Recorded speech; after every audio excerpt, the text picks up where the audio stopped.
اسلام کا سمم بونم قتال ہے، یعنی کوئی شخص اپنے دین پر اتنا کانفیڈنٹ ہو کہ وہ اپنی جان لے کر میدان جنگ میں آ جائے کہ اے اللہ سب سے قیمتی چیز تھی یہ میں تیری بارگاہ میں لوٹانے کے لیے تیار ہوں، تو اسے کہتے ہیں سمم بونم۔ اسی لیے صحیح مسلم میں حدیث ہے، آپ صلی اللہ علیہ وآلہ وسلم نے فرمایا کہ جس شخص کے دل میں شہادت کی تمنا نہیں ہے وہ منافقت کی شاخ پہ مرا، کسی نہ کسی درجے میں وہ منافق ہے۔ اور بخاری اور مسلم کی متفق علیہ حدیث ہے، آپ صلی اللہ علیہ وآلہ وسلم نے فرمایا اے اللہ میری خواہش ہے کہ میں تیری راہ میں قتل کیا جاؤں، پھر زندہ کیا جاؤں، پھر قتل کیا جاؤں، پھر زندہ کیا جاؤں، پھر قتل کیا جاؤں، پھر زندہ کیا جاؤں، پھر قتل کیا جاؤں۔ یہ آپ صلی اللہ علیہ وآلہ وسلم کی خواہش ہے۔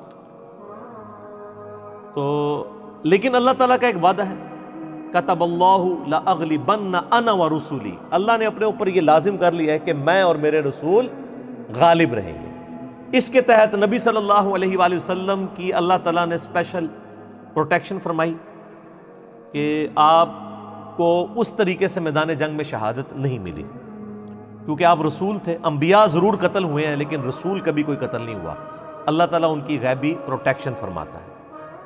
حضرت عیسیٰ علیہ السلام آپ دیکھ لیں، رسول تھے، اللہ تعالیٰ نے ان کو زندہ اٹھا لیا، حفاظت فرمائی۔ حضرت زکریا علیہ السلام اور حضرت یحییٰ علیہ السلام وہ نبی تھے، ان کو بنی اسرائیل نے شہید کر دیا۔ تو قرآن پاک میں انبیاء کے قتل کا آیا، رسول کبھی کوئی قتل نہیں ہوا، کیونکہ رسول ایک نئی دعوت لے کے اٹھتا ہے، اس کی شریعت نہیں ہوتی ہے، اور وہ پھر لوگوں کو چیلنج دیتا ہے کہ مجھ پر ایمان لاؤ، نہیں لاؤ گے تو اللہ کا عذاب آئے گا، اور پھر وہ عذاب آ جایا کرتا تھا۔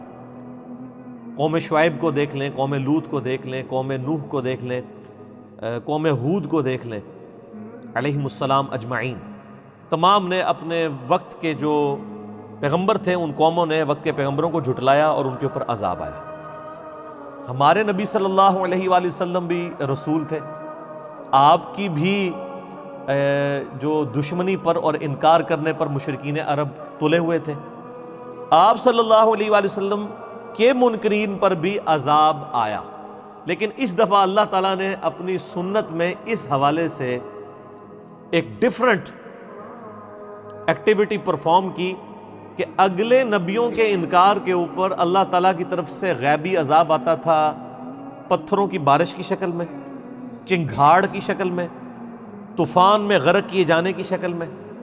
ہمارے نبی صلی اللہ علیہ وآلہ وسلم کے کیس میں یہ عذاب آیا ہے کہ اللہ تعالیٰ نے صحابہ کرام علیہم رضوان کی تلواروں کو مشرکین عرب کے اوپر مسلط کر دیا۔ سورہ توبہ کی آیت نمبر 14 ہے کہ اللہ تعالیٰ چاہتا ہے کہ اے مسلمانوں تمہارے ہاتھوں سے انہیں عذاب دے۔ پھر سورۃ الانفال میں آتا ہے کہ اے کفار مکہ تم عذاب مانگتے تھے نا، کہ عذاب کیوں نہیں آتا؟ 13 سال ہو گئے مکی قرآن سنتے ہوئے کہ اگر اس نبی کا انکار کرو گے تو عذاب آ جائے گا، تو عذاب کدھر ہے؟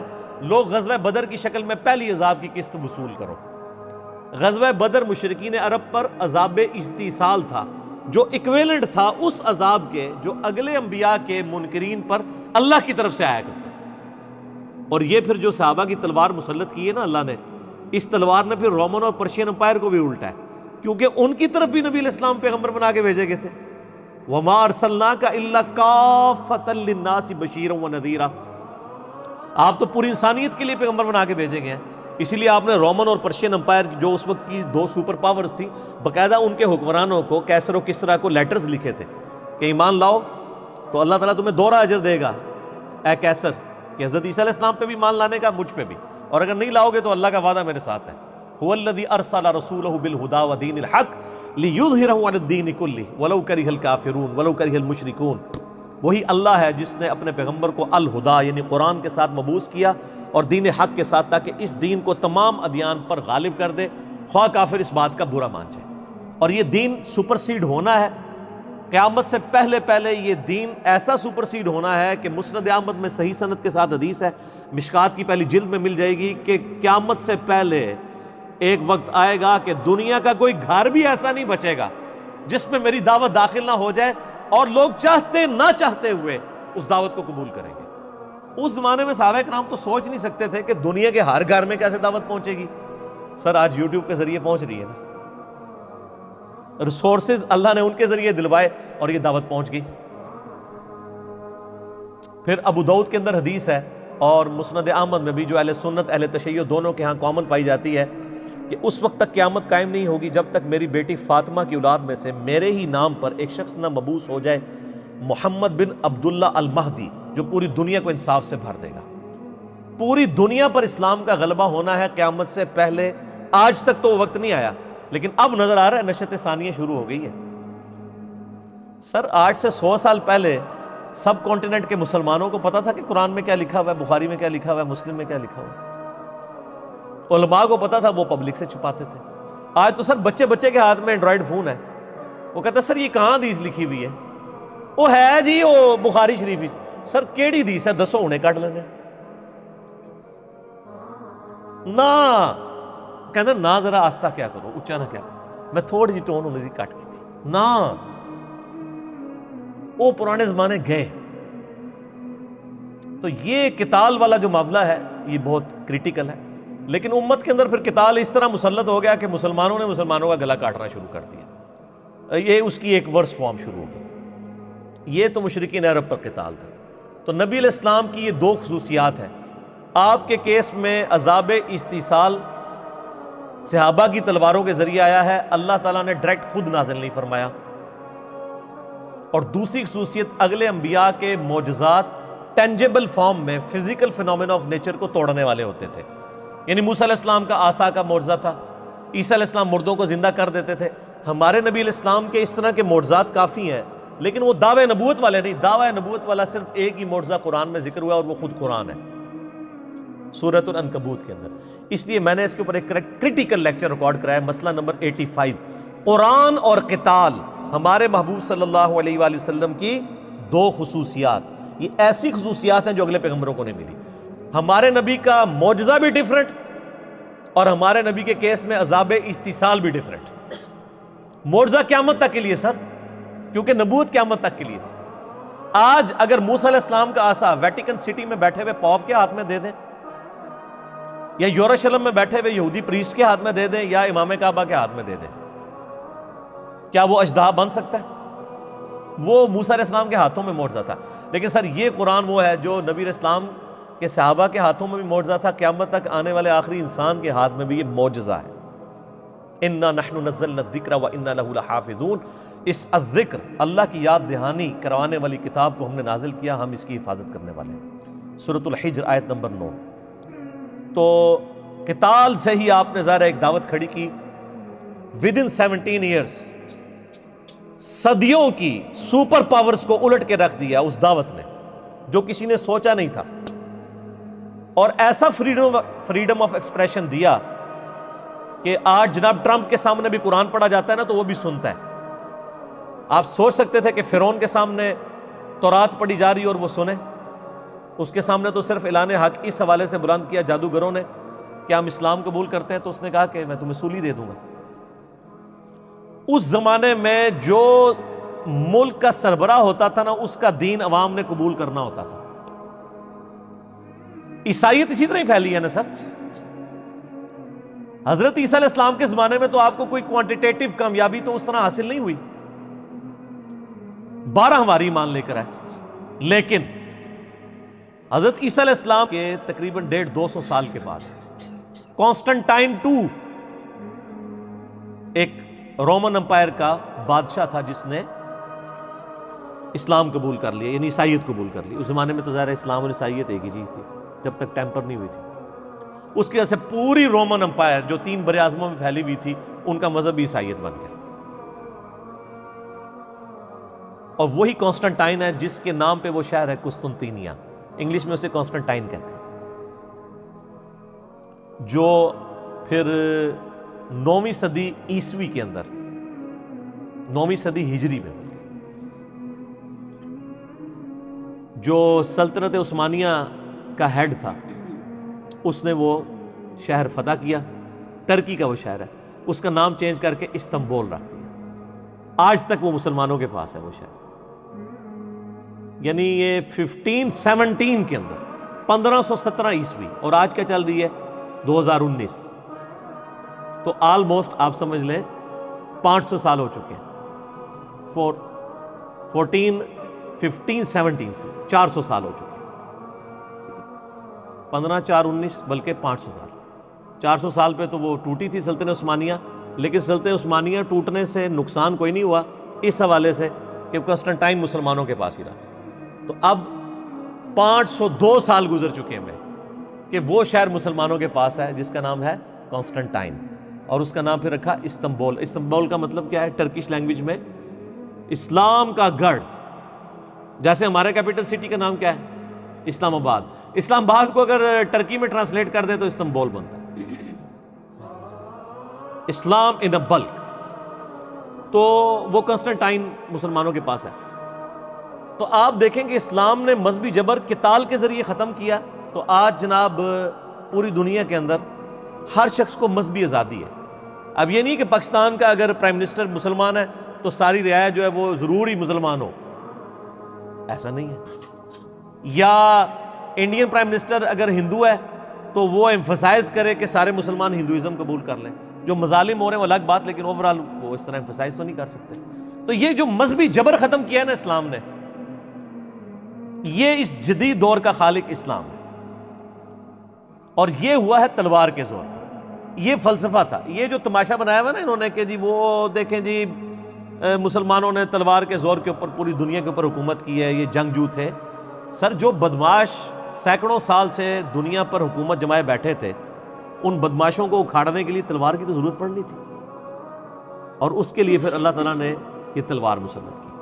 ظاہر ہے اس کا انیشلی آغاز جو ہے وہ پھر مدینہ شریف سے ہوا. یعنی یہ دعوت قتال کی شکل میں مدینہ شریف سے اٹھی اور 15-17 سالوں کے اندر پوری دنیا کے اوپر یعنی پھیل گئی. آپ دیکھ لیں کہ ہجرت مدینہ ہوئی ہے یکم ہجری میں، اس وقت صرف 125 بندے مسلمان تھے. 2 ہجری میں غزوہ بدر ہوا، کتنے مسلمان تھے؟ 313. 3 ہجری میں غزوہ احد ہوا، کتنے مسلمان تھے؟ 1000. ان میں سے بھی 300 وہ منافقین ہی تھے، 700 مسلمان تھے. پھر 5 ہجری کے اندر غزوہ خندق ہوئی، 6 ہجری کے اندر صلح حدیبیہ ہوئی، 7 ہجری میں غزوہ خیبر ہوئی، 8 ہجری میں فتح مکہ ہو گئی، اور 8 ہجری میں غزوہ حنین ہوئی ہے مشرکین عرب کے خلاف آخری فیصلہ کن جنگ. اور 9 ہجری میں غزوہ تبوک ہوئی، جو یعنی رومن امپائر کو نظر آ گیا تھا کہ یہ تو نئی امپائر کھڑی ہو رہی ہے. تو کیسر روم نے جو عرب کی سرزمین تھی تبوک، اس کے پاس بارڈر پہ آ کے 1.5 لاکھ کی فوج یعنی کھڑی کر دی اور کہا کہ ہم تو یہ نئی جو سپر پاور بن رہی اس کو دبائیں.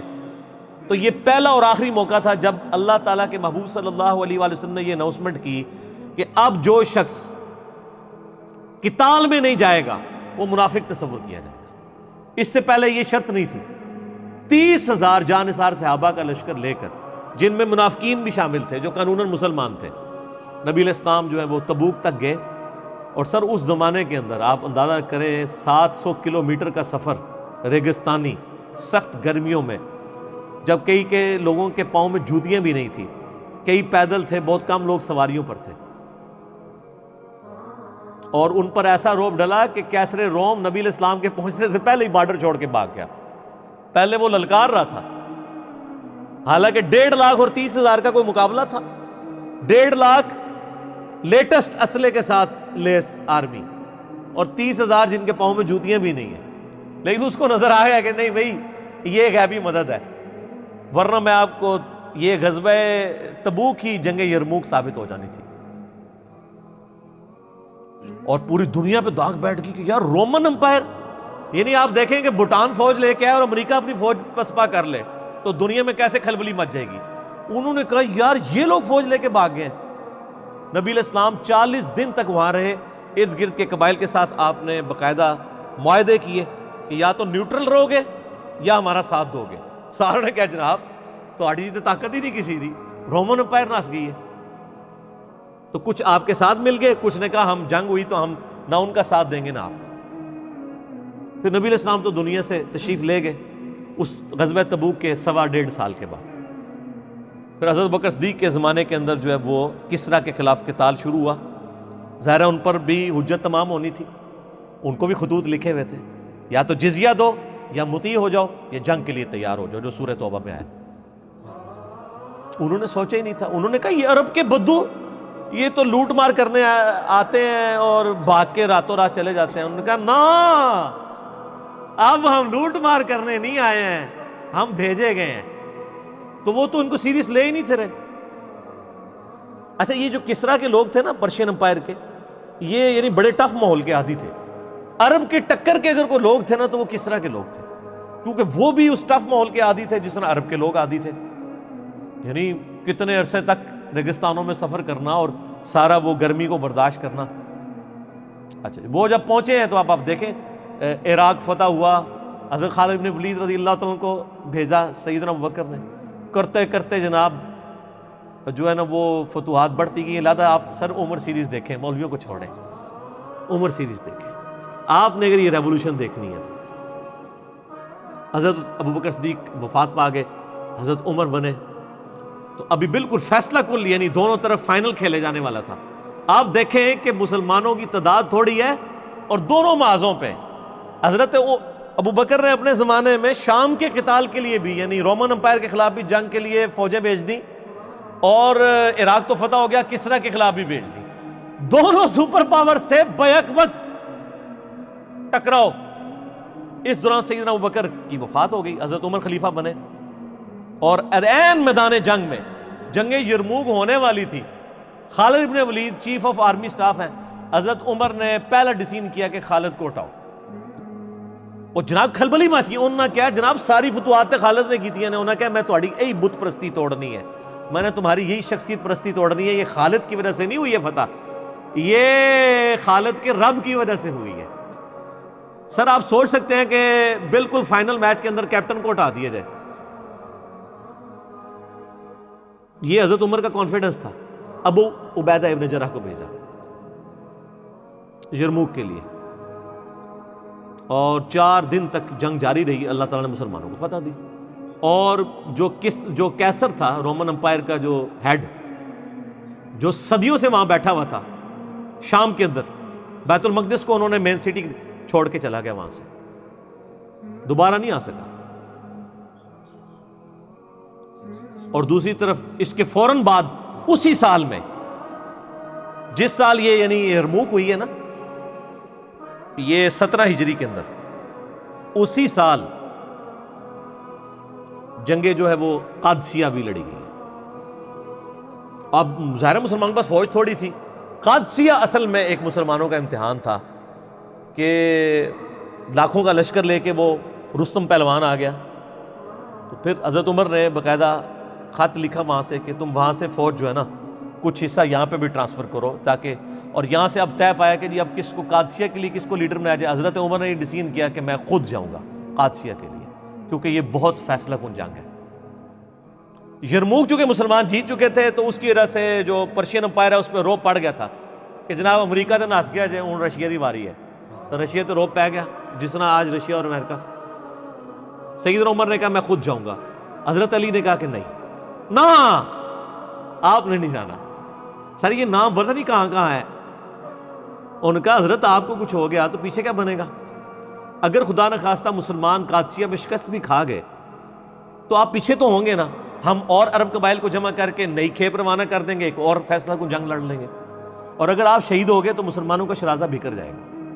اور سر یہ سیم جو خطبہ ہے نا، یہ نہج البلاغہ میں بھی شیعہ کی کتاب کے اندر موجود ہے، جو میں نے HD کیمرے میں دکھایا. تو سیدنا عمر پھر رک گئے. پھر مشورہ ہوا کس کو بھیجا جائے. اب باقی سینئر صحابہ بھی تیار تھے حضرت علی جانے کے لیے. باقی حضرت عمر جو ہے نا وہ سینئر لوگوں کو اپنے سے دور نہیں کرتے تھے. وہ کہتے تھے نہیں تم لوگ تو مجھے مشورہ دینے والے ہو، تم کو تو میں تمہیں یہاں سے نہیں جانے دینا. بہرحال طے پایا کہ جی یہ جناب شیروں کے مقابلے کے لیے شیر کو بھیجا جائے گا. سعد ابن ابی وقاص، سعد شیر کو بھی کہتے ہیں نا عربی میں، شیر کو بھیجا جائے. سعد ابن ابی وقاص رضی اللہ تعالیٰ، نبی علیہ السلام کے ماموں بھی تھے رشتے میں، یعنی وہ نانکے خاندان سے یعنی رشتے میں ماموں لگتے تھے. سعد ابن وقاص کو حضرت عمر نے بھیجا، اور پھر ساتھ ایک خط بھی پیچھے سے روانہ کیا کہ سعد اس بات پہ نہ کرنا کہ تو اللہ کے نبی کا ماموں ہے، یاد رکھنا اللہ کا کوئی رشتہ دار نہیں. ہائے ہائے ہائے، اللہ کا کوئی رشتہ دار نہیں ہے، خدا کے ساتھ کمٹمنٹ شو کرنی ہے اپنی، بزدلی نہیں دکھانی۔ اور پھر سر سعد ابن ابی وقاص اگرچہ وہاں جا کے بیمار ہو گئے، قلعے میں تھے، خود تو لڑ نہیں سکے، لیکن پوری پلاننگ انہوں نے کی۔ 4 دن کے اندر اللہ تعالیٰ نے مسلمانوں کو جنگ قادسیہ میں فتح عطا فرمائی، 8,500 مسلمانوں کی قربانی سے 8,500 مسلمان شہید ہوئے، اور ڈیسائسو جنگ تھی۔ آج ہمیں ان 8,500 بندوں کے نام تو نہیں پتا، لیکن اللہ کے حضور تو وہ امر ہے، جنتوں میں، اور پوری پرشین امپائر مسلمانوں کے قبضے میں آ گئی۔ رومن امپائر کا تو کچھ حصہ آیا تھا نا، باقی جزیہ دینے پہ آمادہ ہو گئے، پرشین امپائر پوری مسلمانوں کے پاس آ گئی۔ اور پھر حضرت عمر کا آپ کرائٹیریا دیکھیں کہ انہوں نے پرشین امپائر گری تو عبداللہ ابن مسعود کو چیف جسٹس بنا کے وہاں پہ بھیجا۔ چیف جسٹس اتنا بڑا ہوتا، آج کا چیف جسٹس نہیں سنبھالا جا رہا، اس زمانے کا چیف جسٹس۔ حضرت علی کو حجاز میں لگایا جہاں خود تھے حضرت عمر، مدینہ مکہ یہ پورا ایریا، یہاں کے چیف جسٹس علی ابن ابی طالب جو کسی کی پرواہ نہ کرے۔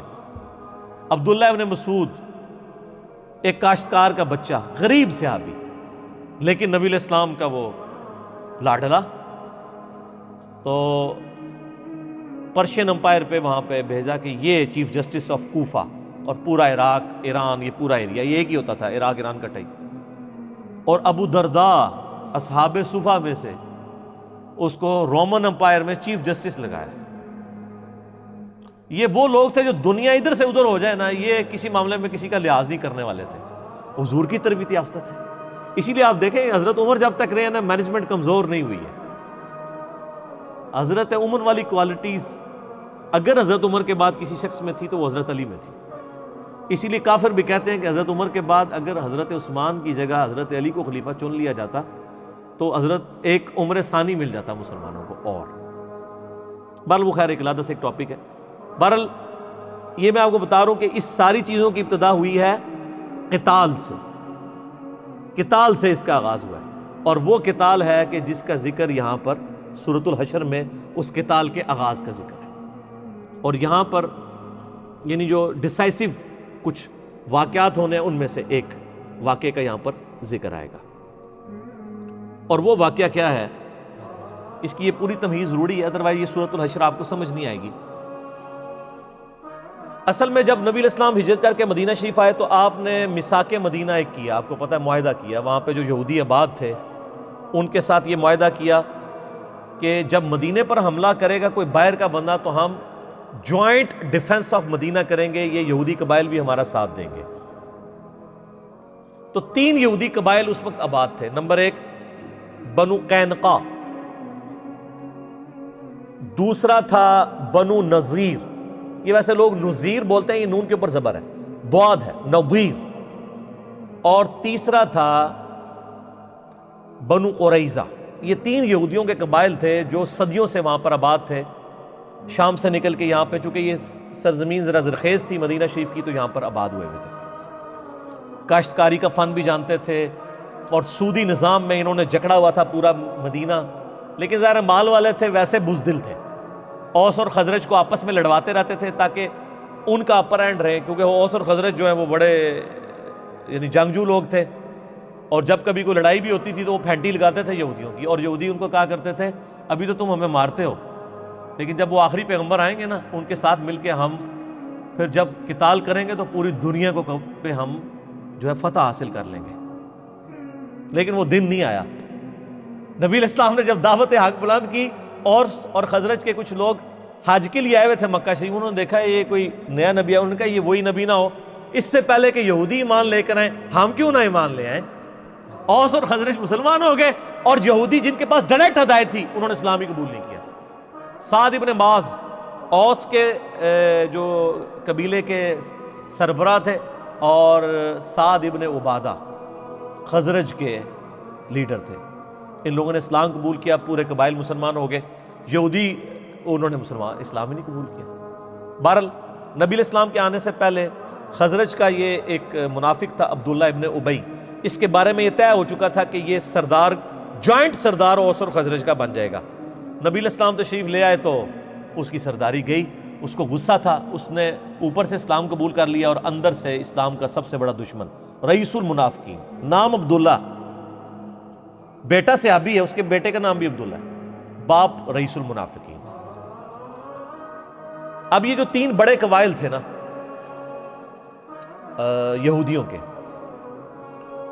وہ بنو قینقاع، بنو قریظہ اور بنو نذیر، اردو میں نذیر کہیں گے، عربی میں نظیر، ضاد، ان کے ساتھ یعنی جوائنٹ یہ معاہدہ ہو گیا کہ تم ہمارا ساتھ دو گے، جب بھی مدینہ پر مشرکین عرب نے حملہ کیا ہم جوائنٹ ڈیفنس کریں گے، بالکل ٹھیک ہے۔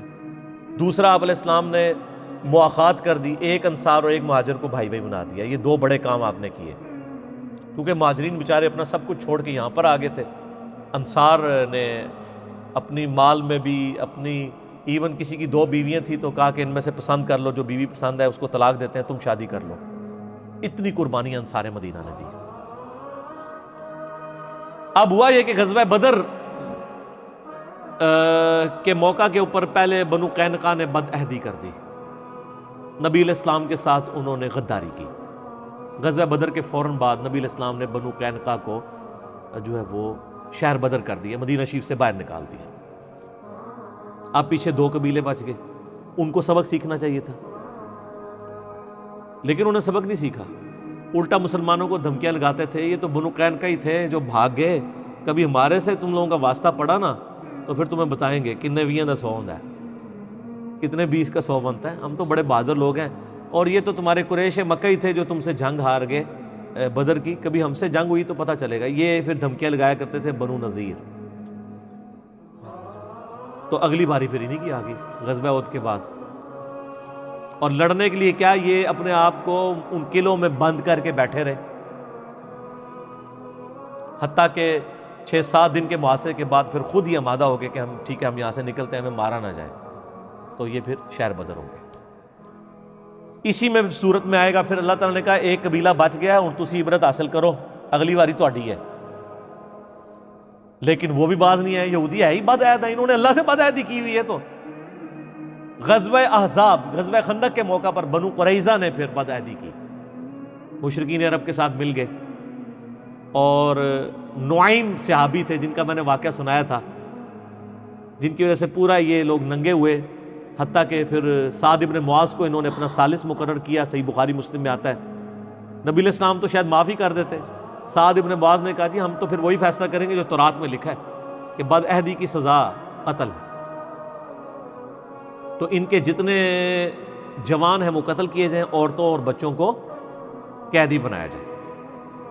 اسی کے بارے میں پھر ابو داؤد میں آتا ہے نا، ایک صحابی کہتے ہیں کہ میرے کپڑے اتار کے جب میرے زیر ناف بال چیک کیے گئے تو وہ نہیں ہوئے ہوئے تھے، تو مجھے بچوں میں شمار کیا گیا تو چھوڑ دیا گیا، وہ صحابی بن گئے، ٹھیک ہے، بالغ نہیں ہوئے ہوئے تھے، باقی لوگ قتل ہوئے۔ ظاہر ہے مسلمانوں کے قتل کا فتویٰ انہوں نے جاری کیا تھا نا، کافروں کو راستہ دے رہے تھے، آپ کو پتہ ہی نہ، آپ بے فکری سے بیٹھے اور پیچھے سے کافر آپ پہ ٹوٹ پڑے۔ تو اگر وہ بد عہدی کامیاب ہو جاتی، اللہ تعالیٰ اپنی وحی کے ذریعے نبی علیہ السلام کو نہ بتاتا، تو مسلمانوں نے قتل ہونا تھا، تو قتل کے بدلے قتل ہے۔ تو بنو قریظہ کی پھر شامت اس وقت آئی۔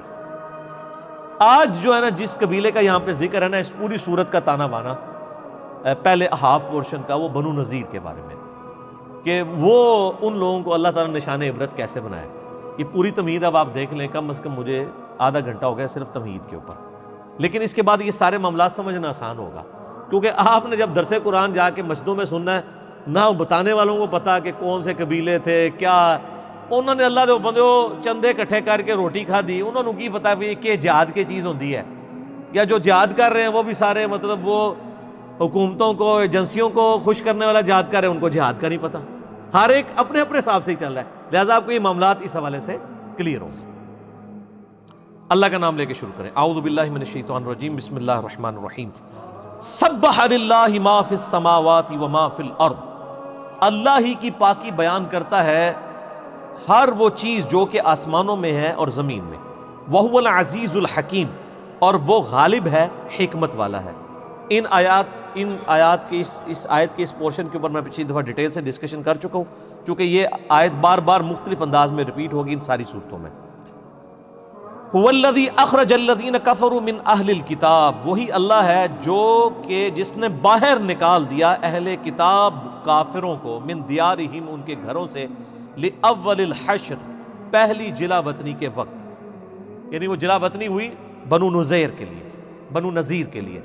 بنو نذیر جو تھے یہاں سے پہلی ان کی ہوئی، بعد میں الٹیمیٹلی حضرت عمر کے دور میں تو پھر ان یہودیوں کو سرزمین حجاز سے بھی باہر نکال دیا گیا، اور اس میں بھی یہ معجزہ موجود ہے کہ پہلی جو جلا وطنی ہے وہ اللہ تعالیٰ نے یعنی اشارہ دے دیا کہ ابھی ان کی باقی جلا وطنی بھی ہونی ہے۔ اور دوسرا معنی اس کا یہ ہے کہ وہ پہلی ہی لڑائی کے اندر جو اتنی دھمکیاں لگاتے تھے تو میدان جنگ چھوڑ کے بھاگ گئے۔ ما ظننتم ان یخرجوا، تم نے کبھی خیال بھی نہیں کیا تھا مسلمان کہ وہ مسلمانوں کو اتنی آسانی سے اپنا ملک چھوڑ دیں گے۔ وَظَنُّوا أَنَّهُمْ مَا نِعْمَتُهُمْ نِعَتُهُمْ، اور وہ گمان بھی نہ کرتے تھے کہ ان کے جو ان کو بچا لیں گے، حصونہم ان کے قلعے، من اللہ اللہ کے مقابلے پر۔ نہ مسلمانوں کو یہ گمان تھا کہ اتنی آسانی سے میدان جنگ سے بھاگ جائیں گے، نہ ان یہودیوں کو یہ پتا تھا کہ ہمارے سامنے اتنی بری شکست کھائیں گے۔ وہ تو یہ گمان کیے بیٹھے تھے کہ ان کے قلعے جن میں وہ مضبوط ہیں، پرانے زمانے میں قلعوں میں بیٹھ جاتے تھے نا، باہر سے کوئی آ نہیں سکتا تھا، اتنی اونچی دیواریں ہوتی تھی۔ من اللہ اللہ کے مقابلے پر وہ قلعے بچا لیں گے۔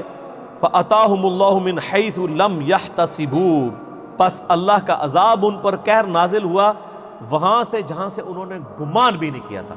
انہوں نے سوچا بھی نہیں تھا کہ وہ اتنی چیپلی میدان جنگ سے بھاگ جائیں گے، اتنی چیپلی یہ میدان جنگ ان کو چھوڑنا پڑے گا۔ وَقَذَفَ فِي قُلُوبِهِمُ الرُّعْبَ، اللہ نے ان کے دلوں میں رعب ڈال دیا۔ یخربون بیوتہم بایدیہم وایدی المؤمنین، وہ ایسے رعب کے مبتلا ہوئے کہ وہ اپنے ہاتھوں سے اپنے گھروں کو برباد کر رہے تھے، اور مومنین کے ہاتھوں سے بھی ان کے گھروں کی بربادی ہوئی۔ وہ گھروں کی ان کو بڑا مان تھا، یہ ہم نے اتنے مضبوط قلعے، اتنے خوبصورت گھر بنائے ہیں، ہم کیوں چھوڑ کے جائیں، یہ تو مسلمان بعد میں آئے ہیں یہاں پر، ہم یہاں کے مالک ہیں۔ حتیٰ کہ جب پھر مسلمانوں سے یہ مغلوب ہوئے تو وہ جن ہاتھوں سے انہوں نے اتنی محنت سے اپنے گھر بنائے تھے، تو بھاگتے چوڑ کی لنگوٹی جی جاتے ہوئے وہ لکڑی کے شتیر تھے تو وہ بھی ساتھ لے گئے لاد کے، یعنی اپنے گھر کا سامان بھی، گھر توڑ گئے کہ مسلمانوں کو آپ سزا دیں گے ہمارے گھروں میں مسلمان نہ رہ سکیں، گھروں کو اپنے گھروں کو توڑ دیا، اور جو مٹیریل میں قیمتی چیزیں تھیں وہ اپنے ساتھ لے گئے۔ تو اس میں اللہ تعالیٰ نے ان کو کیا میسج دیا کہ تم لوگوں کو تو بڑا گمان تھا نا اپنے ان گھروں کے اوپر، قلعوں کے اوپر، آج اپنے ہاتھوں سے ہی وہ قلعے تم نے توڑے ہیں، اپنے گھروں کو خود برباد کیا ہے جن میں اتنے تکبر سے پھرتے تھے تم۔ فَاعْتَبِرُوا يَا أُولِي الْأَبْصَارِ، پس عبرت حاصل کرو اے آنکھ والو۔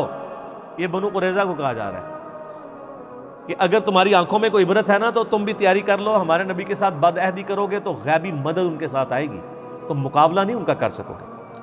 وَلَوْلَا أَن كَتَبَ اللَّهُ عَلَيْهِمُ الْجَلَاءَ لَعَذَّبَهُمْ فِي الدُّنْيَا، اگر اللہ نے لکھ نہ دی ہوتی ان کے حق میں جلا وطنی، یعنی یہاں سے نکالا جانا، تو اللہ تعالیٰ ضرور انہیں دنیا کی زندگی میں عذاب دیتا۔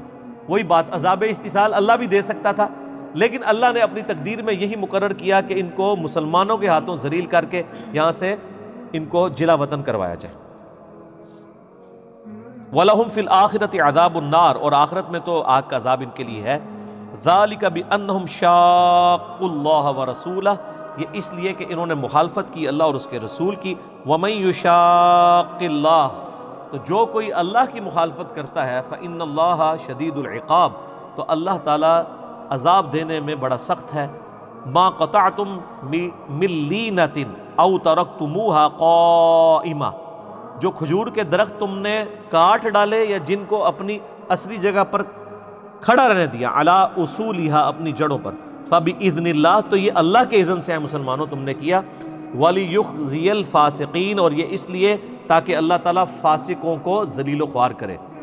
اب ہوا یہ کہ ان کے قلعوں کا گھیراؤ کرنے کے لیے ایک پورشن ایسا تھا جہاں انہوں نے اونچے اونچے درخت کھجور کے لگائے ہوئے تھے۔ ظاہر ہے جب کھجور کے درخت ہوں تو ایک مسلمانوں کی آرمی جب حملہ کرے گی تو وہ صحیح طریقے سے پیش رفتی نہیں کر سکتی، آگے بڑھ نہیں سکتی۔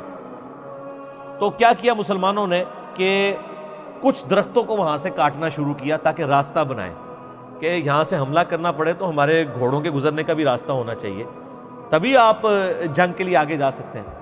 تو اب وہی بات ہے، وہ پرورٹڈ نیچر یہودیوں نے کہنا شروع کر دیا، دیکھو کل تک یہ نبی ہمیں یہ آیات سناتا تھا کہ یہ فاسقین اور کافروں کا طریقہ ہے کہ وہ جب بھی کسی بستی میں داخل ہوتے ہیں تو وہاں کے مویشیوں کو ہلاک کر دیتے ہیں، وہاں کی فصلوں کو برباد کر دیتے ہیں۔ قرآن پاک میں آیات آتی ہیں نا، تو آج دیکھ لو انہوں نے بھی درخت کاٹ دیے۔ یہ جو حربے یعنی علماء استعمال کرتے ہیں نا، ایسا کہنا ہے داڑھی پوری نہیں ہے، تو کوئی نہ کوئی چھوٹی بات پکڑ لی۔ تو یہودی بھی پرورٹڈ مذہبی نیچر تھی نا، تو انہوں نے کہا کہ دیکھا یہ کل تک کہتے تھے فساد فی الارض کے بارے میں، آج دیکھو یہ خود فساد فی الارض کا شکار ہوئے ہیں، اور انہوں نے کیا کیا ہے، انہوں نے دیکھو درخت کاٹ دیے ہیں، یہ تو فساد فی الارض کر رہے ہیں خود مسلمان۔ تو اللہ تعالیٰ نے مسلمانوں کی تائید کے لیے آیات نازل کی کہ جو تم نے درخت کاٹے ہیں نا، تو یہ میری طرف سے اجازت ہے، کیونکہ بڑا فتنہ ختم کرنا ہے نا، تو اس کے لیے درخت تو آٹا گوندے ہلدی کیوں ہے بھئی، آٹا گوندنے کے لیے ہلنا تو پڑے گا۔ تو اللہ تعالیٰ نے یعنی صحابہ کرام کو کی توثیق کر دی، انڈورس کر دیا ان کو کہ جو درخت تم نے کاٹے یا جو اپنی جگہ پہ رہے گی ہمارے اذن سے۔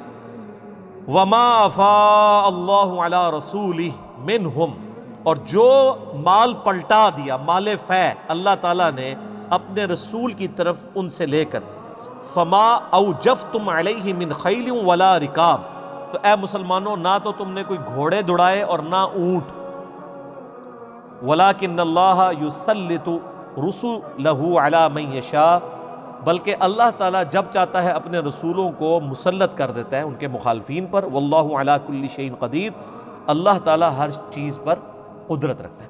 اب یہ مال فے کا بڑا ایک کریٹیکل ایشو ڈسکس ہونے جا رہا ہے۔ دیکھیں جب مسلمانوں اور کافروں کی جنگ ہوتی ہے نا، تو اس جنگ کے دوران کافر جو کچھ مال چھوڑ کے چلے جاتے ہیں نا، وہ انفال کہلاتا ہے، مال انفال، مال غنیمت۔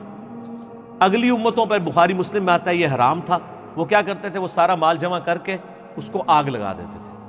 تو نبی علیہ السلام کی حدیث ہے بخاری مسلم دونوں میں کہ اللہ تعالیٰ نے مجھے 6 خصوصیات ایسی دی ہیں جو اگلے پیغمبروں کو نہیں دی تھی، ان میں سے ایک یہ ہے کہ میرے لیے مال غنیمت حلال کر دیا گیا۔ مال غنیمت وہ ہوتا ہے کہ جو کافروں سے جنگ کے دوران کافر میدان جنگ میں چھوڑ کے چلے جائیں، تو وہ پھر تقسیم ہوتا تھا مسلمانوں میں۔ پہلا موقع غزوہ بدر میں آیا تھا، تو سورۃ الانفال اس وقت نازل ہوئی کہ اب مال غنیمت کو تقسیم کیسے کرنا ہے، تو اللہ تعالیٰ نے فرمایا کہ مال غنیمت کے کیے جائیں گے 5 حصے، ان میں سے جو 5واں حصہ ہے نا 1/5 خمس جسے کہتے ہیں، وہ تو نبی علیہ السلام کے لیے ہوگا بیت المال میں، نبی علیہ السلام کے مہمان، آپ کی بیوی بچوں کا خرچہ، اور آپ جو دینی حوالے سے کچھ یعنی خرچہ اپنی جیب سے کرنا چاہتے ہیں۔ ظاہر نبی علیہ السلام نے پھر کاروبار تو نہیں کیا نا، یعنی جب آپ دین کے کام کے لیے وقف ہو گئے تو آپ کا کاروبار تو نہیں تھا، آپ بیت المال سے ہی آپ کے گھر کا خرچہ چلتا تھا نا۔ تو 5واں حصہ خمس اہل بیت کے لیے مقرر کیا گیا، اور وہ قیامت تک کے لیے۔ یہ جو اکثر لوگ کہتے ہیں نا وہ جی حضرت معاویہ جو ہیں وہ جی امام حسن نے ان کا وظیفہ لایا سی، او بھائی معاویہ نے نہیں وظیفہ لایا، اللہ نے لایا ہوا سی۔ امام حسن خمس لیتے تھے، وہ تو قرآن میں اللہ نے اہل بیت کا حصہ قیامت تک کے لیے مقرر کیا ہے۔ حضرت معاویہ نے اپنی جیب سے حضرت زنگا کو وظیفہ لگایا ہوا تھا، وہ تو اللہ نے مقرر کیا ہے۔ اور یہ سورۃ الانفال میں ڈیٹیل ہے کہ 5واں حصہ اللہ اس کے رسول کے لیے ہے، جو باقی 4 حصے ہیں نا وہ ان مسلمانوں میں تقسیم کیے جائیں گے جو میدان جنگ میں لڑے ہیں، اور ان میں سے بھی جو گھوڑے پر گیا ہے اس کے لیے 2 حصے، اور جو پیدل گیا ہے اس کے لیے 1 حصہ۔ ہماری ویسے سائنس کے مطابق تو جو پیدل گیا ہے بیچارہ ادھر سے 2 حصے ہونے چاہیے ہے نا، اس لیے نہیں، وہ اس طرح ہے کہ جو گھوڑے پہ گیا ہے نا اس نے اپنے گھوڑے کی بھی تو پرورش کی ہے سر، گھوڑے پہ انویسٹمنٹ ہے اس کی، گھوڑا کو وہ تو نہیں کھاتا نا، اس کا کتنا چارہ ہے۔ آج ذرا جن لوگوں نے گدھے پالے ہیں نا وہ کہتے ہیں 200 روپے کی گھاس روزانہ گدھے کو کھلانی پڑتی ہے۔ آپ کو تو نظر آتا ہے جی گدھے میں پیٹرول نہیں ڈلتا، سر پیٹرول سے زیادہ اس کو کھلانا پڑتا ہے، اور گھوڑوں کی پرورش کر کے تو ان کی انویسٹمنٹ زیادہ ہے نا، جو گھوڑے پہ گئے ہیں، گھوڑے کی پرورش کی ہے، اس کو پالا ہے، تو ان کے لیے پھر ڈبل ہوتا تھا، تاکہ وہ اپنے گھوڑے والا معاملہ بھی یعنی گھوڑے کا بھی حصہ سمجھ لو بھی، ٹھیک ہے، اور ان کا بھی، اور پیدل والوں کے لیے 1 حصہ ہوتا تھا۔ اس طرح وہ 4 حصے تقسیم ہوتے تھے۔ اچھا، اب یہ جو بنو نظیر کے ساتھ جو یہ جہاد ہوا، یہ غزوہ بنو نظیر بھی کہلاتا ہے، یہ اس میں مسلمانوں نے نہ تو قرآن پاک میں آپ نے پڑھ لیا، اللہ تعالیٰ نہ تو تم نے گھوڑے دوڑائے ہیں نہ اونٹ، صرف گھیراؤ کیا ہے، وہ کانفیڈنس لوز کر کے انہوں نے کہا جی ہم قلعے کے دروازے کھولتے ہیں, سانو اتھوں جان دو, تسی جنگ جیتے. حالانکہ پہلے کس نے تڑیاں لگاتے تھے جی, ساڑھے نال مقابلہ آیا تو پتہ لگے گا, تو لگ پتہ گیا. تو اللہ تعالیٰ نے فرمایا کہ اب یہ جو مال غنیمت ہے نا, اس میں تمہاری تو کوئی کنٹریبیوشن نہیں ہے نا, تمہاری تو کوئی کنٹریبیوشن نہیں ہے. یہ تو اللہ نے تمہیں دلایا ہے اپنے رسول کو ایز اے گفٹ, کہ نبی علیہ السلام کا روب ڈال دیا کافروں کے اوپر. لہٰذا اب یہ مال غنیمت نہیں بلکہ مال فے ہوگا. یہ الفاظ آگے نا, وما افاء اللہ, اللہ نے یہ مال فے دیے. اچھا اب مال فے کے لیے کیا حکم ہوگا؟ اس کے لیے تو تھا 5واں حصہ اللہ اور اس کے رسول کے لیے, باقی 4 حصے ان میں تقسیم. مال فے کے لیے کیا ہوگا؟ سر مال فے کے لیے کہ ٹوٹل نبی علیہ السلام کا وہ اور بیت المال کا حصہ ہے. نبی علیہ السلام کی یہ یعنی اتھارٹی ہے کہ وہ خود دیکھیں کہ کون سے غریب اصحاب ہیں, ان کی خدمت کر دیں اس بیت المال میں سے, چاہے وہ جنگ میں شریک ہوئے ہیں نہیں ہوئے ہیں, اس کو چھوڑ دیا جائے. یعنی ٹوٹل آپ صلی اللہ علیہ وآلہ وسلم کے ہاتھ میں, یا آپ علیہ السلام کے بعد جو امیر المومنین مسلمانوں کا ہوگا اس کا اختیار ہوگا مال فے کا. یہ مال فے کا مسئلہ بہت کرٹیکل ہے. یہ اس سے بڑی کرٹیکلٹی اختیار کر گیا حضرت عمر کے دور میں. اب آپ کو سمجھ آئے گا یہ صورت کتنی امپورٹنٹ ہے. یہ پوری کدھر کور ہو سکتی تھی سر؟ یہ تو 7-8 آیات ہی کور ہو جائیں, بڑی بات ہے. ہوا یہ کہ جب حضرت عمر کے دور میں قادسیہ کے اندر پوری پرشین امپائر مسلمانوں کے پاس آ گئی, یرموک میں رومن امپائر کا کافی حصہ آ گیا.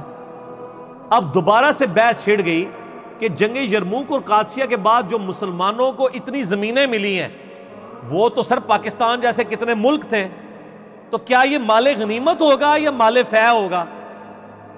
جو صحابہ جنگیں لڑنے کے لیے گئے تھے انہوں نے کہا یہ تو مال غنیمت ہے, یہ پورے ملک ہمیں تقسیم کیے جائیں. تو سر پھر ایک صحابی نو ایک پاکستان جتنا ملک ملنا سی. حضرت عمر نے کہا نا, کتنے بڑے جید صحابہ تھے جن کا یہ مشورہ تھا, عبد الرحمن بن عوف, حضرت بلال حبشی, باقی لوگوں کا, کہ جی یہ مال غنیمت ہے. لہٰذا جس آرمی نے یہ رومن اور پرشین امپائر کو گرایا ہے یرموک اور قادسیہ میں, یہ پوری امپائرز ان میں تقسیم کر دی جائیں. جس طرح وہ انگریزوں کے دور میں ہوتا تھا نا کہ وہ چودھری جو ان کے لیے غداریاں کرتے تھے, ان کو کہتے تھے جی صبح سے شام تک گھوڑا دوڑاؤ, جہاں تک گھوڑا چلا جائے وہ ساری زمینیں. یہ جو ہمارے بڑے بڑے جو یہاں پہ سرمایہ دار بیٹھے ہوئے ہیں, ان کے باؤ اجداد کو یہ زمینیں غداریوں کے عوض ملی ہوئی ہیں, اتنے بڑے بڑے مربع. یہی کام حضرت عمر فاروق رضی اللہ تعالیٰ کو مشورہ دیا گیا کہ جی تو مال غنیمت تو ان مسلمانوں کی کنٹریبیوشن ہے, انہی میں تقسیم کیا جائے. سر اتنے بڑے بڑے ملک چند ہزار لوگوں میں تقسیم کر دیے جائیں تو باقی کدھر جائیں؟ تو حضرت عمر فاروق رضی اللہ تعالیٰ نے صحابہ کرام کی میٹنگ کال کی, اور سر یہ پوری میٹنگ عمر سیریز میں انہوں نے فلمائی ہے, جس میں حضرت علی بیٹھے ہوئے ہیں, حضرت عثمان بیٹھے ہوئے ہیں, عبد الرحمن بن عوف بھی بیٹھے ہوئے ہیں. پورا مشورہ ہوتا ہے جناب, پوری برین سٹارمنگ ہوتی ہے, دونوں طرف سے دلائل رکھے جاتے ہیں. حضرت عمر کہتے ہیں بھئی میرا مشورہ تو یہ ہے, اس کو مال فے کاؤنٹ کیا جائے گا جو زمینیں فتح ہوئی ہیں. الٹیمیٹلی شرح صدر ہوا باقی اصحاب کو بھی کہ حضرت عمر کا یہ مشورہ صحیح ہے. حضرت عمر نے پھر انہی آیات سے سہارا لیا. یہ جو آیات ہم نے ایک آیت کور کی ہے اور ایک آیت اگلی ہے, وہ بڑی کرٹیکل آیت ہے, جس میں اللہ تعالیٰ نے فرمایا کہ اگر یہ مال فے یعنی لوگوں میں تقسیم کیا جائے گا, کہیں ایسا نہ ہو کئی لا یکون دولتم بین الاغنیاء منکم, ایسا نہ ہو کہ مال گردش ہی کرتا رہے صرف امیروں کے درمیان. اس کے اوپر آج جناب پوری اسلامک بینکنگ اس کے اوپر کھڑی ہوئی ہے. ہم جو یہ کہتے ہیں نا سودی نظام استحصالی نظام ہے, اسی بنیاد پر جو یہ آیت نمبر ہے 7, یہ ہم بعد میں کور کریں گے, میں پہلے اس بات کو مکمل کر لوں مال فے والی, کہ اللہ تعالیٰ ہمارا یہ نہ ہو کہ امیروں میں ہی مال گھومتا رہے, غریب غریب ہی رہے, امیر امیر تار ہوتا جائے. حضرت عمر نے یہ آیت پڑھ کے کہا کہ اس طرح اگر ہم نے کیا تو جو جنگ لڑنے گئے ہیں وہ تو امیر ہو جائیں گے ایک بار. سر جب آپ مربوں کی بات کر رہے ہیں جن کو ملک پورے مل رہے ہیں, تو ان کی نسلوں میں ٹرانسفر ہوگا, باقی تو مسلمان غریب ہی رہیں گے, تو مزارے بن کے رہیں گے ان کے. حضرت عمر نے کہا یہ مال فے ہے. مال غنیمت وہ ہے جو میدان جنگ میں کافر چھوڑ کے چلے گئے ہیں نا, صرف اتنا مال جو قادسیہ اور یرموک میں وہاں پہ انہوں نے جو گھوڑے یا ہاتھی چھوڑ کے بھاگے ہیں, یا ان کا جو اسلحہ ہے, یا عورتیں وہ جو جنگ کے لیے آئی ہوئی تھی ان کے ساتھ, وہ عورتیں مسلمانوں کی لونڈیاں ہوں گی اور بس وہی لوگ، ورنہ تو سر پوری رومن اور پرشین امپائر مسلمانوں کی لونڈیاں بن جاتی. یہ جو کافر آج اعتراض کرتے ہیں نا مسلمانوں نے عورتوں کو، نہ سر، جو میدان جنگ میں لڑنے آئی ہیں صرف ان عورتوں کو لونڈیاں بنایا، باقی جو لاکھوں کی تعداد میں تھے وہ آزاد مسلمان ہی، آزاد ہی تھے، چاہے وہ کسی مذہب پہ بھی رہے ہیں. پھر مسلمانوں کے حسن سلوک سے وہ مسلمان ہوئے. اور اسی ٹاپک کے اوپر میں نے بتایا نا، اسلامی ہسٹری میں ایک ہی کتاب ہے الجہاد فی الاسلام مولانا مودودی رحمہ اللہ تعالیٰ کی، جس پہ ڈاکٹر اقبال نے وہ کتاب پڑھ کے کہا تھا یہ مسلمانوں کو لیڈ کرے گا. اور اسلام پہ یہ ادھار تھا پچھلے 1300 سال سے کہ یہ جو رومن اور پرشین امپائر کے اوپر صحابہ کرام نے جو جنگیں مسلط کی ہیں اور ان کو مغلوب کیا ہے، اس کے پیچھے لاجکس کیا ہیں، لونڈیوں کا سسٹم کیا ہے، جو آج کافر بھی بڑا اعتراض کرتے ہیں، ان ساری باتوں کے جواب مودودی صاحب نے دیے جب مودودی صاحب کی عمر صرف 20 سال تھی. سر تو آڈے 20 سال دے منڈے نو سیٹ نہیں پوجنا آتا. الجہاد فی الاسلام لکھی 20 سال دی عمر وچ، اور یہ کہتے ہیں مودودی صاحب کے پاس ڈگری نہیں سی. اللہ کا شکر ہے ڈگری نہیں سی تو تاں ہی وہ کام کر کے گئے نے. ڈگری والے تو ڈگری دے سپیلنگ بھی نہیں آندے. ٹھیک ہے. اور وہ اس وقت وہ کتاب پڑھ کے ڈاکٹر اقبال نے کہا تھا کہ یہ لیڈ کر رہا ہے. اور ڈاکٹر اقبال نے ہی مولانا مودودی کو انڈیا سے پاکستان اس وقت نہیں بنا تھا، یہ منصورہ جو اس وقت جماعت اسلامی کا مرکز ہے نا، یہ ڈاکٹر اقبال نے لے کے دیا ہوا ہے. ڈاکٹر اقبال نے الازہر یونیورسٹی میں لیٹر لکھا تھا. الازہر یونیورسٹی مسلمانوں کی سب سے پرانی یونیورسٹی ہے، 330 ہجری میں بنی ہے، آج 1440 ہجری ہے، 1100 سال ہو چکے ہیں الازہر یونیورسٹی کو. وہاں انہوں نے خط لکھا کہ جی ہمیں کوئی اسکالر دے سب کانٹیننٹ کے لیے. انہوں نے کہا آپ کے پاس تو وہ اسکالر جو ہمارے پاس بھی نہیں ہے، مودودی.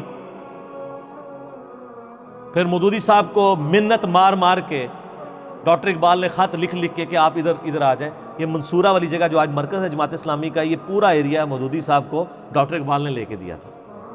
یار ڈاکٹر اقبال کے مسلمانوں پہ بڑے احسان ہیں. محمد علی جناح کو کس نے بلایا تھا سب کانٹیننٹ میں اور مسلم لیگ حوالے کی تھی؟ ڈاکٹر اقبال نے. وہ تو مایوس ہو کے چلے گئے تھے، وہ تو مسلمان اور ہندوؤں کا اتحاد چاہتے تھے، پھر کانگریس سے مایوس ہوئے، پھر دوبارہ سے. اور دوسرا یہ احسان مودودی صاحب. اور مودودی صاحب کے امت پہ 2 احسانات ہیں، ڈاکٹر اسرار اور ڈاکٹر فرحت ہاشمی. یہ 2 احسانات مودودی صاحب کے ہیں، کیونکہ ڈاکٹر فرحت ہاشمی کے والد جماعت اسلامی کے سرگودا کے امیر تھے، اور ڈاکٹر اسرار تو پوری زندگی انہی سے احتساب کرتے رہے. تو جی ہاں وہ بھی خیر وہ تو ایک معاملہ اور طرف چل پائے گا. دیکھیں اپنے بزرگ سارے نے یاد آنے کون رکھو. ٹھیک ہے. اچھا تو میں آپ کو بتا رہا ہوں الجہاد فی الاسلام کتاب لکھی، اس میں یہ سارا ٹاپک ڈسکس کیا انہوں نے. تو حضرت عمر نے کہا میدان جنگ میں جو عورتیں ہیں وہ لونڈیاں بنائی جائیں گی، میدان جنگ میں جو مال چھوڑ کے گئے ہیں وہ مسلمانوں کے ان میں تقسیم ہوگا، اور جو باقی پوری سلطنت ہے وہ مال فے ہے، اس جنگ کی برکت سے وہ اللہ نے آپ کو دی ہے. صرف میدان جنگ میں جو ایریا ہے اور جو ہے وہ مال غنیمت ہے، اس کا 5واں حصہ اہل بیت کو جائے گا، باقی 4 مجاہدین میں تقسیم ہوگا، اور پوری سلطنت وہ ساری بیت المال میں آئے گی. اور وہ بیت المال پھر غریب مسلمانوں میں تقسیم ہوگا جس طرح، اور اس کی جو تقسیم ہوگی وہ اس طرح ہوگی کہ ان زمینوں وہ سرکاری املاک ہی رہیں گی ہمیشہ، وہ مسلمانوں کو الاٹ کی جائیں گی. ٹھیک ہو گیا جی. اور مسلمان ان زمینوں کے اوپر محنت کریں گے، مسلمان اس کے مالک نہیں ہوں گے. اور جو کافر ہیں، کافروں کی پاس جو زمینیں ہیں وہ اپنے پاس ان کو بھی الاٹ کی جائیں گی، وہ اس کے مالک نہیں ہوں گے، وہ ان زمینوں سے کمائی کر کے خراج جو ہے نا وہ حکومت وقت کو دیں گے. اور جن کی ملکیت ہوگی نا زمینیں، جو یعنی میدان جنگ والا پورشن یا وہ جو مسلمانوں کو پکا الاٹ کر دیا جائے گا، وہ اس کا عشر دیں گے. عشر ہوتا ہے کہ اس کمائی کا 10واں حصہ، اگر تو وہ یعنی بارانی ہے، اور اگر خود پانی لگا رہے ہیں تو پھر وہ 20واں حصہ، یعنی 20ویں سے مراد ہے آدھا ہو جائے گا. پہلے 100 میں 10 روپے تھے، پھر 100 میں 5 روپے دینا. زکوٰۃ تو 2.5% ہے نا، تو عشر. اور یہ خراجی زمینیں ہوں گی. اچھا اب اگلی بات ہے، یہ سب کانٹیننٹ کی زمینیں خراجی ہیں یا عشری ہیں؟ ہاں جی کیوں جی؟ سب کانٹیننٹ کی ساری زمینیں خراجی ہیں، یہ حکومت کی ملکیت ہے. یہ تو انگریزوں نے زبردستی تقسیم کی ہیں اپنے غداروں کے اندر. یہ آج جو آپ کو اتنے بڑے بڑے خاندان نظر آتے ہیں نا جی، وہ جی کئی گھنٹے ٹرین چلتی رہتی ہے، ان کی زمینیں ہی ختم نہیں ہوتی. وہ ٹرین مسلمانہ تے وہ چلاندے رہے ہیں، غداریاں کرتے رہے ہیں. ایک گوروں نے ان کو انعام کے طور پہ دیا۔ اس لیے آپ دیکھیں قاضی ثناء اللہ پانی پتی جو بہت بڑے حنفی عالم گزرے ہیں، جنہوں نے تفسیر مظہری لکھی ہے، جنہوں نے بڑی بڑی عجیب و غریب باتیں بھی لکھی ہیں کہ حضرت عیسیٰ علیہ السلام بھی فقہ حنفیہ پہ عمل کریں گے، انہوں نے اس زمانے میں یہ جو خراج اور عشر کے اوپر کتاب جب لکھی تو انہوں نے اس کتاب میں جو ہے نا وہ مسائل ڈسکس، عشر کے مسائل ڈسکس ہی نہیں کیے، صرف خراج کے ایشوز ڈسکس کیے کہ یہ سب کانٹیننٹ کی زمین تو خراجی زمین ہے، یہ کسی کے کوئی ملکیت نہیں ہے، کیونکہ یہ ظاہر مسلمان جب یہاں پر آئے اس کے بعد یعنی سب سے پہلے تو بنو امیہ آئی تھی نا، محمد بن قاسم، اور ملتان تک وہ پہنچ گیا تھا، تو اب یہ نہیں ہے کہ وہ فوجیوں میں تقسیم ہوگی بلکہ یہ حکومت کی زمین ہوگی، حکومت جو ہے وہ آگے کسی کو کرائے پہ دے سکتی ہے کہ آپ محنت کرو، اپنا بھی کھا لو اور اس میں سے حکومت کو ٹیکس بھی دو، یہ خراج وہ ٹیکس ہے۔